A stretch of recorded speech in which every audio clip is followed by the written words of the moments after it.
Hi y'all, Billy here. Welcome to the Messy Studio.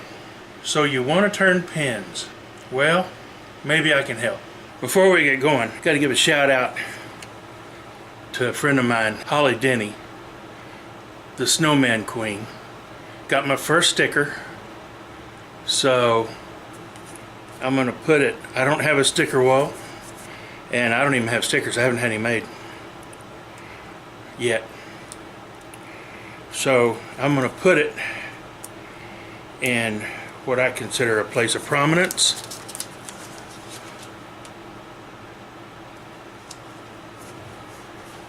Right there on my cabinet. So I'll be reminded of her when I'm turning snowmen. In this particular series, and it's going to be a series, I don't know how many episodes, because there's a lot of information involved. I'm going to talk about lathes. I'm going to talk about pin kits. I'm going to talk about where you can get them. I'm going to talk about the initial tools you might need and anything else that I can come up with along the way. I just wanted to do this little introductory shot. This is mainly going to be probably a video expose, if you will. Items you might need, what you might need to get started, tips and pointers for what kind of lathe do I need to get started, or what kind of lathe do I buy at all? Answers to those sorts of questions. So where do we start? To turn pins, well, you don't really have to have a lathe. I've seen people do it. They make mandrels you can put in your drill press if you have one of those. However, drill presses, the bearings in the drill press are not designed to withstand the lateral pressures that turning an object in your drill press and pushing on it would create. They're just not designed to do it. You'll wear the bearings out in your drill press. I don't know how quickly, but I know that's what happens. So yeah, a lathe is best. And the reason I decided to do this video is because I'm a member of several wood turning groups on Facebook, and I see a lot of questions from people wanting to get into turning, particularly pin turning. And I see a lot of the same questions about once a week from various people. And that is, what do I need to start turning pins? What do I need to get in to start turning pins? What kind of lathe should I get because I want to turn pins? So I think the first question I'm going to attack is lathes.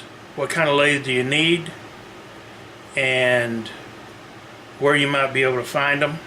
So we'll start with the lathe, and as the series progresses we'll get into pin kits. There's literally hundreds of different pin kits.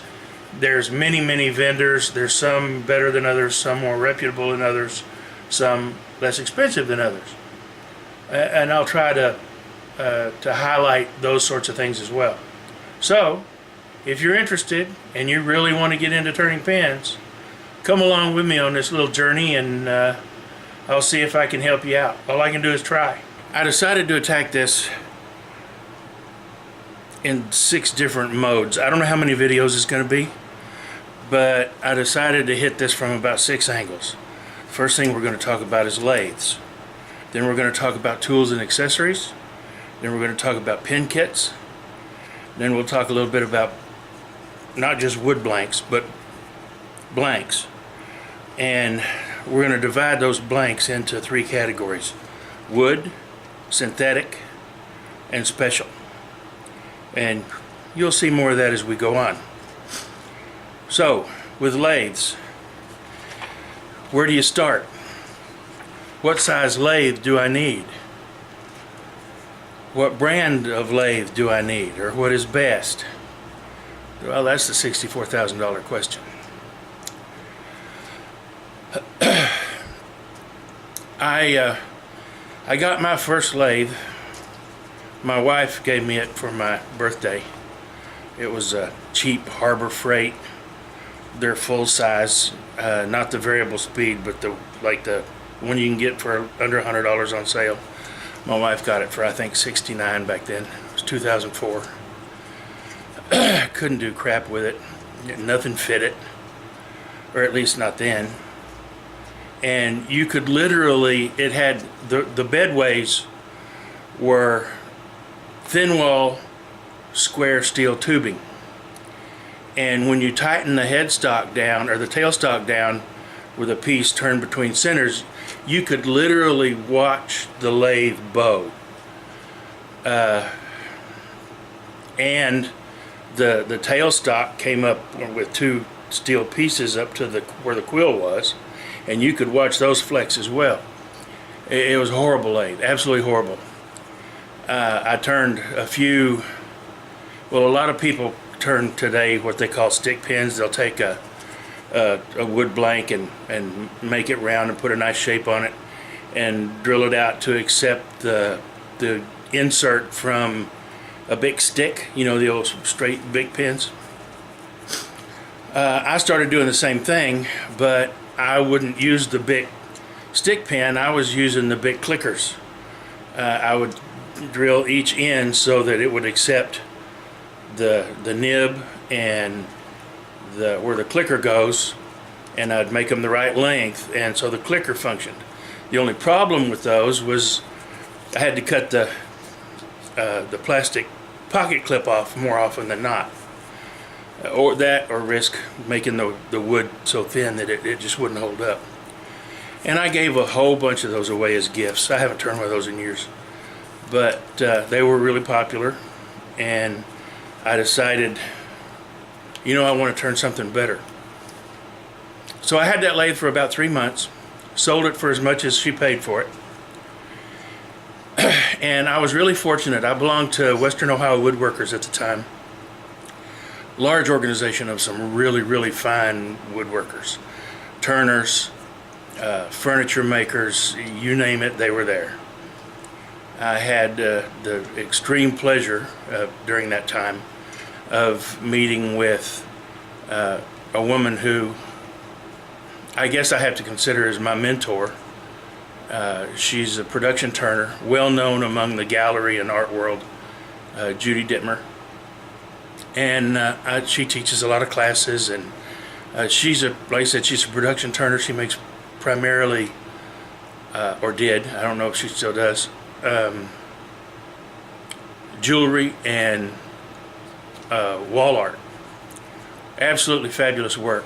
Wonderful lady, a little eccentric. I've never seen her that she wasn't wearing something purple.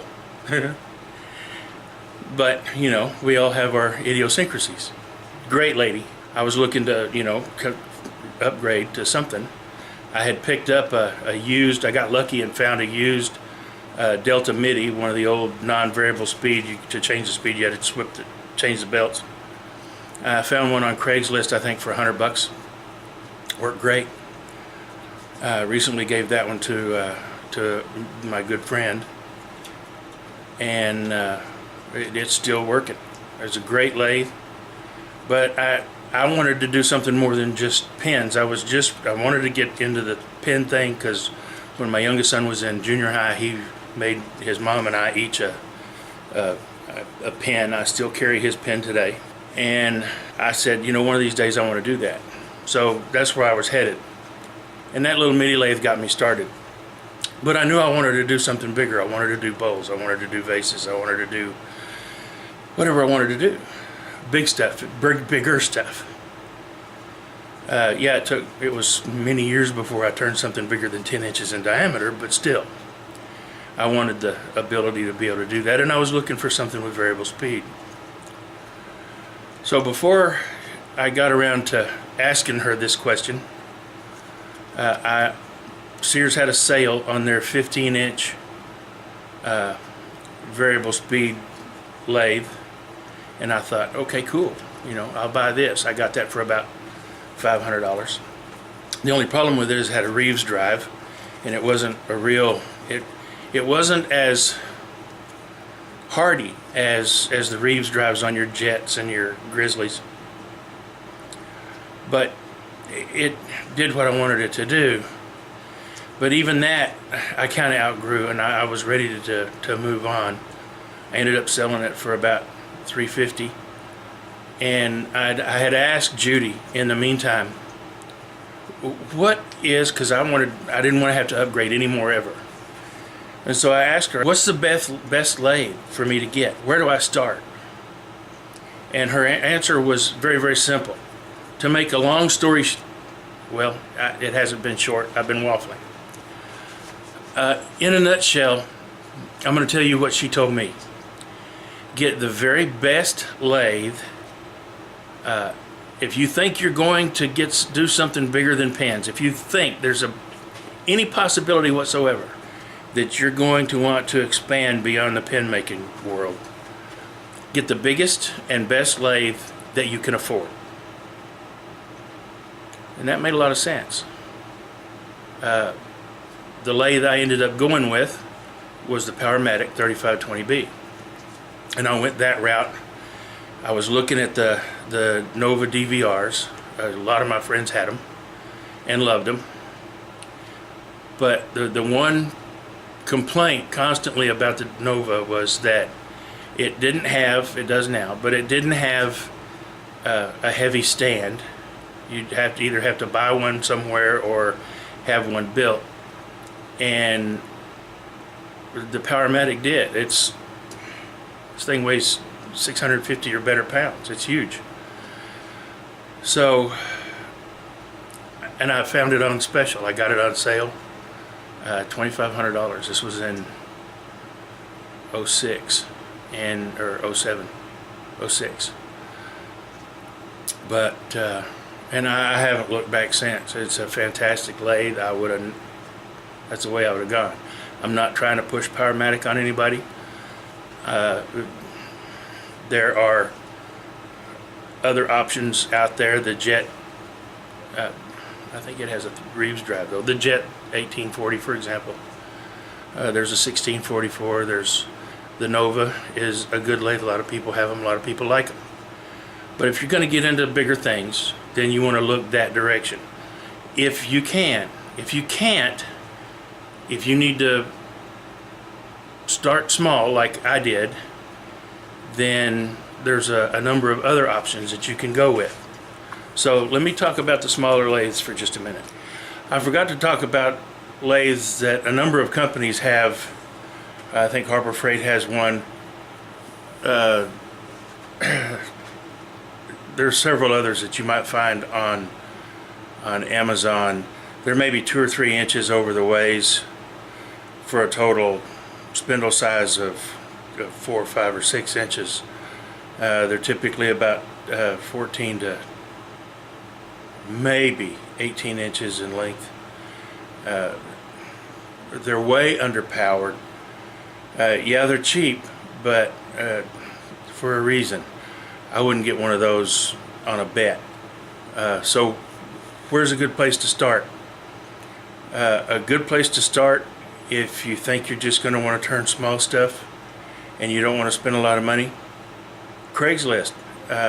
You can find a good used Delta or Jet MIDI lathe, 10-inch lathes, for a few $100s. Let me show you one example. This is one of 2 Delta MIDIs that I've had. I still have this one. I gave the other one to a friend. It did not have a variable speed on it. You change speeds with the belts. In here. This is an excellent little lathe. You see down there it says Delta MIDI lathe. Now I've upgraded this one. The motor went out. I got this one used as well. And I have, it's not mounted, but I've got the extension for it. Penn State Industries sells a variable speed motor kit to replace the non-variable speed motors on their Pencrafter Pro. It also will fit the Jets. It also will fit the Deltas. I think I got it for about $99 at the time. It's a good little system. It works great. A lot of people complain that it's underpowered. It does not have as much torque as the original motor did, that's for sure. But it does a good enough job, and yes, under low speeds, you do lose a lot of torque. But with a heavier motor, that might not be the case. But at higher speeds, which is what I usually turn at, I have not found this to be a problem. Now, if you want something newer, About the least expensive of the 12-inch, as far as any that I've found so far, are the Nova Comet 2s. I like mine. I'll caveat this, a lot of people have complained that the Comet 2s seem to be underpowered. I have noticed the same thing at low RPM. At high RPM, it's not an issue. But I've used this lathe quite a bit. I've bought it about 4 years ago, and I've been relatively happy with it. I've had to tighten the belt pulley up a few times because it came loose. It doesn't anymore. And I had to do a little bit of adjustment on the tailstock quill, but it works fine now too. It's a good little lathe. You can find them on sale for under $500, so that's not a bad place to start. Its cousins, or brothers if you will, would be the 12-inch Delta variable speed and the 12-inch Jet variable speed. Now, those lathes are going to cost you, well, I've seen the Delta recently on sale from Lowe's for $6.5 new. Normally you can find them for about $800, $900. The Jet's going to run you between $1,000 and $1,200. Some people swear by the Delta, some people swear by the Jet. I've heard very few problems people had with the Deltas or the Jets, either one. One comment that seems to be pretty much standard, at least a few years ago, is that Delta's customer service is absolutely horrible. I have not had to experience that, so I can't talk to it firsthand. I'm just telling you what I've heard from other turners that have had issues that they needed resolutions from. You take the product, if you need to take the Delta into your closest Delta service center, they also have a tendency, from what I've heard, to be slow to get the lathe back. I don't know. The next step up from that, if you have now, and those lathes are perfect. If you're not going to turn anything bigger than about 12 inches, and you don't think you're ever going to turn anything bigger than about 12 inches, that'd be where I would start. I would start with either the Nova Comet 2, the 12-inch Delta, or the 12-inch Jet. Oh, I almost forgot. General makes a really good midi lathe as well. It's the heaviest of all of the midi lathes. It's a variable speed, it's 12 inches, but it's also up around the same price as the Jet, and it's harder to find.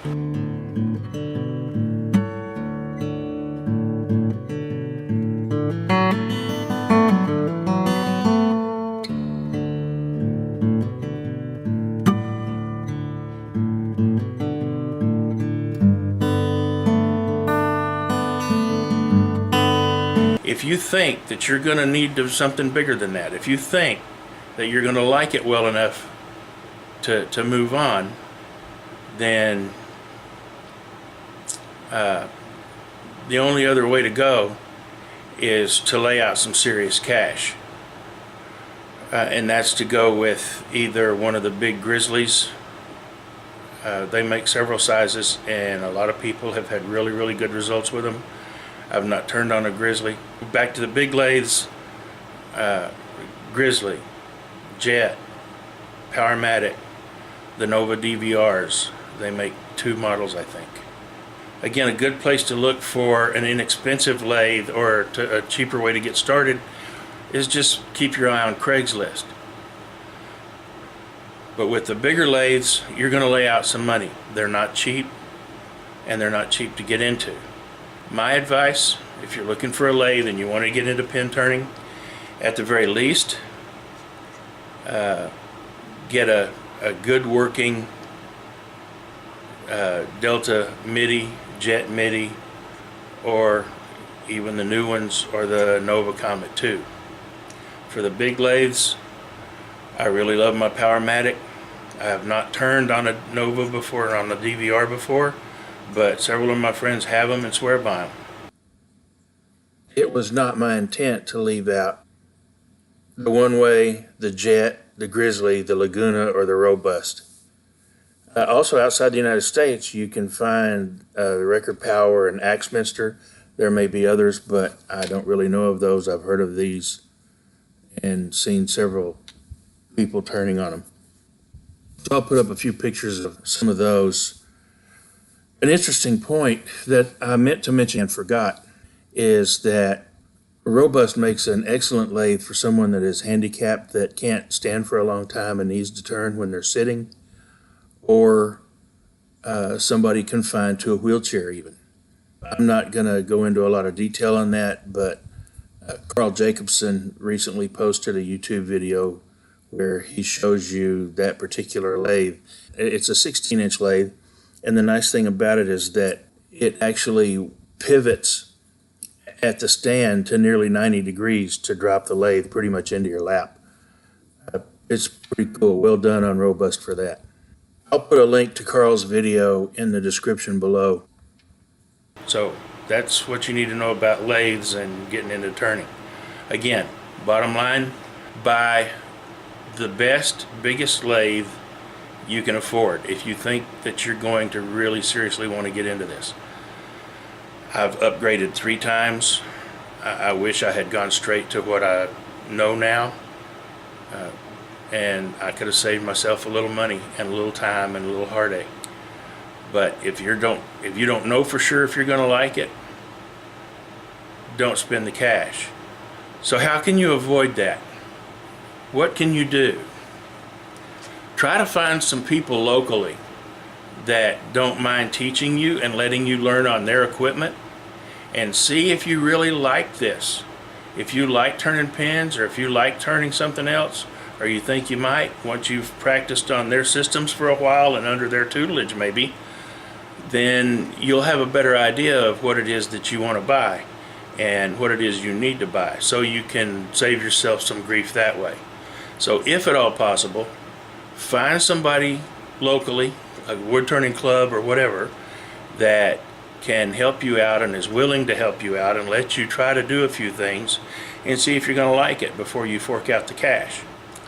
In the next episode of this venture, we'll talk about tools and accessories, things that you really need, and things that are kind of nice to haves and make your life easier, but you can live without. And I'll try to do the best I can to narrow those down.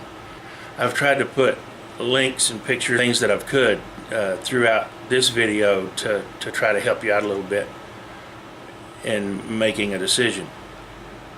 Again, when we come back in the next series or the next episode, we'll talk about tools and accessories.